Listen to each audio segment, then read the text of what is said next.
എന്തായാലും തൃശ്ശൂരിൽ മത്സരിക്കാൻ തീരുമാനിക്കുകയാണ്. അല്ല, അതൊന്നും ആയിട്ടില്ല. കാരണം പാർട്ടി ഇതുവരെ എന്നോട് ആവശ്യപ്പെട്ടിട്ടില്ല. ആവശ്യപ്പെട്ടാൽ ഞാൻ മത്സരിക്കും. താല്പര്യം എന്തായാലും പാർട്ടി ആ അർത്ഥത്തിൽ തന്നെ താങ്കളെ പരിഗണിക്കുന്നതെന്ന് തന്നെയാണ് കേന്ദ്ര നേതൃത്വത്തിൽ നിന്നൊക്കെ നമുക്കും വിവരം ലഭിക്കുന്ന. അത്തരം ഒരു തീരുമാനം ഉണ്ടായാൽ എന്തായാലും മത്സരിക്കാൻ തയ്യാറാണ്. തയ്യാറാണ്. കഴിഞ്ഞ തവണ വളരെ നിസ്സാരമായ ഒരു വോട്ടിന് നമ്മൾ 900-ൽ ഏറെ മാത്രം വോട്ടിന് ആണ് ഒരു പരാജയം നേരിട്ടത്. പക്ഷേ ഇത്തവണ അത്തരത്തിലൊരു മത്സരത്തിലേക്ക് വന്നാൽ ആ മണ്ഡലം പിടിക്കാൻ, BJPക്ക് വേണ്ടി ആ മണ്ഡലം പിടിച്ചെടുക്കാൻ പറ്റും എന്ന് തന്നെയാണ് ആത്മവിശ്വാസം.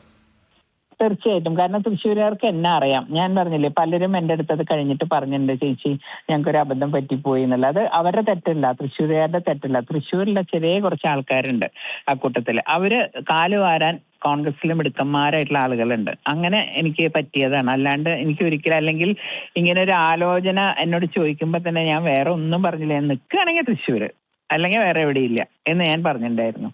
അപ്പൊ പിന്നെ അവരെന്താ തീരുമാനം എടുക്കട്ടെ നേതൃത്വം. അതനുസരിച്ച് തൃശ്ശൂരാണെങ്കിൽ എനിക്ക് സന്തോഷം. ബാക്കി എവിടെയാണെങ്കിൽ അങ്ങനെ എനിക്ക് അത്ര വലിയ ഇതില്ല. ഇതാകുമ്പോൾ എനിക്ക് തൃശ്ശൂരുകാരിൽ ഒരു വിശ്വാസം ഉണ്ട്, അതുകൊണ്ടാണ്.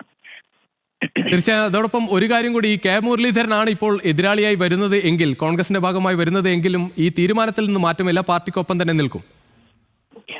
ഞാൻ എപ്പോഴും പാർട്ടി പറഞ്ഞാൽ കേൾക്കുന്ന ആളാണ്. പക്ഷെ എനിക്ക് അതിന്റെ ഒപ്പം തന്നെ കുടുംബ ബന്ധങ്ങളിൽ കുറെ വിശ്വാസമുള്ള ഒരാളാണ്. അതുകൊണ്ട് അങ്ങനെ ഒരു സംസാരം ഇതുവരെ എന്നോട് BJP പറഞ്ഞിട്ടില്ല. പിന്നെ മുരളിയേട്ടൻ തൃശ്ശൂരാണ് മത്സരിക്കണേന്ന് ഞാൻ കേട്ടിട്ടില്ല. മുരളിയേട്ടൻ തിരുവനന്തപുരത്താണെന്നാണ് ഞാൻ കേട്ടത്. അപ്പൊ അങ്ങനെ ഒരു ചോദ്യത്തിന്റെ ആവശ്യമില്ലല്ലോ. നമ്മൾ അങ്ങനെ ഉണ്ടായാൽ ഇങ്ങനെ ഉണ്ടായാൽ എന്നൊക്കെ ആലോചിച്ചാൽ വല്ലതും ഉണ്ടാവാം. പക്ഷെ അതിനെപ്പറ്റിയൊന്നും ഞാൻ ആലോചിച്ചിട്ടില്ല സത്യം പറഞ്ഞ. എന്നോട് ആരും പറഞ്ഞിട്ടുമില്ല. ഇവരുടെ ആലോചനയിൽ പോലും അങ്ങനെ കാര്യമില്ല. അല്ല, മുൻപ് കഴിഞ്ഞ തവണ ഈ കരുണാകര സ്മൃതി മണ്ഡലത്തിലൊക്കെ വരുന്ന സമയത്ത് ഈ BJP പ്രവർത്തകർ എന്തായാലും ആ തരത്തിൽ വരേണ്ടതില്ല, കുടുംബങ്ങൾക്ക് വരാമെന്നൊക്കെ ആയിരുന്നു മുരളീധരൻ പറഞ്ഞിരുന്നത്. താങ്കൾ എന്തായാലും അത്തരത്തിലൊരു ഈ പ്രചാരണത്തിന്റെ ഭാഗമായി സ്വാഭാവികമായും ചോദിക്കുകയാണ്, കരുണാകരന്റെ ആ സ്മൃതി മണ്ഡലത്തിൽ നിന്ന് തന്നെ ആ തരത്തിലൊരു പ്രചാരണവും കാര്യങ്ങളിലേക്കൊക്കെ കടക്കാൻ തന്നെയായിരിക്കുമോ തീരുമാനം? പിന്നെ എനിക്ക് താമസിക്കാനുള്ള വീടല്ലേ. അപ്പൊ എന്റെ ആൾക്കാർ വരും, എന്നെ സ്നേഹിക്കുന്നവർ വരും, അത് പാർട്ടിക്കാർ വരും, അല്ലാത്തവർ വരും, എല്ലാവരും വരും അവിടെ. ഇപ്പോഴും എല്ലാവരും വരാറുണ്ട്. ഞാൻ തൃശ്ശൂർക്കാർ എന്ന് പറഞ്ഞിട്ടേ കണ്ടിട്ടുള്ളൂ. അതിൽ ജാതി മതം അല്ലെങ്കിൽ ഇതൊന്നും ഞാൻ നോക്കിയിട്ടില്ല. പലപ്പോഴും ഈ പരാജയം പലതവണ നേരിട്ടിട്ടുണ്ട്. പക്ഷേ ഇത്തവണ ഒരു വിജയത്തിലേക്ക് എത്താൻ എന്താണ് അവിടെ ഉള്ള ഒരു കോൺഫിഡൻസ് ഇപ്പോൾ നൽകുന്നത്? തൃശ്ശൂരിൽ പലതവണ ഈ അവസാന തെരഞ്ഞെടുപ്പിൽ നിസാര വോട്ടിനാണ് പരാജയപ്പെട്ടത് എങ്കിൽ കൂടി ഇത്തവണ പിടിച്ചെടുക്കാൻ പറ്റും, അത് BJPയുടെ ഒപ്പം തന്നെ ആയാലും പിടിച്ചെടുക്കാൻ പറ്റും എന്നുള്ള ഒരു കോൺഫിഡൻസ് എങ്ങനെയാണ്? പിന്നെ നല്ല കോൺഫിഡൻസ്. ഒന്നാമത്തെ കാര്യം, കാല് വരുന്ന ആൾക്കാരില്ലല്ലോ ഇതിലധികം. അവരെ കാൽപ്പാർത്തായിട്ട് പണിയെടുക്കുന്നവരാണ്. ഇപ്പൊ തന്നെ പലരും എന്താ ചുമരെഴുതാനും അത് ആരാ കാൻഡിഡേറ്റ് എന്നല്ല അവർ പാർട്ടിക്ക് വേണ്ടി നിൽക്കുന്ന ആൾക്കാരാണ്. അതുകൊണ്ട് തന്നെ BJPയുടെ എല്ലാ വോട്ടുകളും എനിക്ക് കിട്ടും എന്നുള്ളൊരു ആത്മവിശ്വാസം എനിക്കുണ്ട്.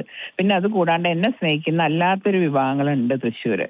അവരുടെയും വോട്ട് തീർച്ചയായിട്ടും എനിക്ക് കിട്ടുമ്പോൾ എനിക്ക് ജയിക്കാൻ പറ്റും തന്നെയാണ് എൻ്റെ വിശ്വാസം. ആ ഒരു വിശ്വാസത്തിലാണ് ഞാൻ തൃശ്ശൂർക്ക് വരുന്നത്. ഇപ്രാവശ്യം അവരെന്നെ നിരാശപ്പെടുത്തില്ല, അതെനിക്ക് ഉറപ്പാണ്. അതോടൊപ്പം സുരേഷ് ഗോപിയുമായുള്ള അടുപ്പം കൂടി, കാരണം സുരേഷ് ഗോപിയോട് കഴിഞ്ഞ തവണ മത്സരിച്ച ഒരാളാണ്. പക്ഷേ ഇത്തവണ വലിയ പിന്തുണ സുരേഷ് ഗോപിയുടെ ഭാഗത്തുനിന്നും ഉണ്ടോ? നല്ല പിന്തുണയുണ്ട്. ഞാൻ സുരേഷ് ഗോപിയും തമ്മിൽ ഒരു രാഷ്ട്രീയ ബന്ധത്തിനേക്കാളും അപ്പുറം ഒരു സഹോദര ബന്ധമാണ് ഞങ്ങൾ തമ്മിൽ. അതുകൊണ്ട് തന്നെ ഇപ്പൊ രണ്ടും കൂടി ആയപ്പോൾ എനിക്ക് സന്തോഷമുണ്ട്. തീർച്ചയായിട്ടും സുരേഷ് ഗോപി എൻ്റെ കൂടെ ഉണ്ടാവും എന്നുള്ള കാര്യത്തിൽ യാതൊരു സംശയവുമില്ല. അദ്ദേഹത്തോട് കൂടിക്കാഴ്ച നടത്തുന്നുണ്ടോ, സംസാരിച്ചിട്ടുണ്ടോ ഈ വിഷയം ഇത്തരത്തിലൊരു ചർച്ച വന്ന ഒരു പശ്ചാത്തലത്തിൽ? ഇല്ലില്ല, അദ്ദേഹത്തിനെ കാണാൻ പോകുന്നേ ഉള്ളൂ. ഞാൻ അത് കാണണം. തീർച്ചയായിട്ടും ആദ്യം അദ്ദേഹത്തിനെ കാണും. MP ആണ് അദ്ദേഹം അടുത്ത. എന്തായാലും വലിയ ആത്മവിശ്വാസത്തോടെ തന്നെ നിൽക്കുകയാണ്. തൃശ്ശൂരിൽ തന്നെ മത്സരിക്കും. എന്തായാലും മത്സരത്തിന് പാർട്ടി പറഞ്ഞാൽ തൃശ്ശൂരിൽ തന്നെയാണ് മത്സരിക്കുക. അത്രേ ഉള്ളൂ, തൃശ്ശൂരിൽ തന്നെ മത്സരിക്കുകയാണ് ആഗ്രഹം. വളരെയധികം നന്ദി ശ്രീമതി പത്മജ വേണുഗോപാൽ പ്രതികരിച്ചതിന്.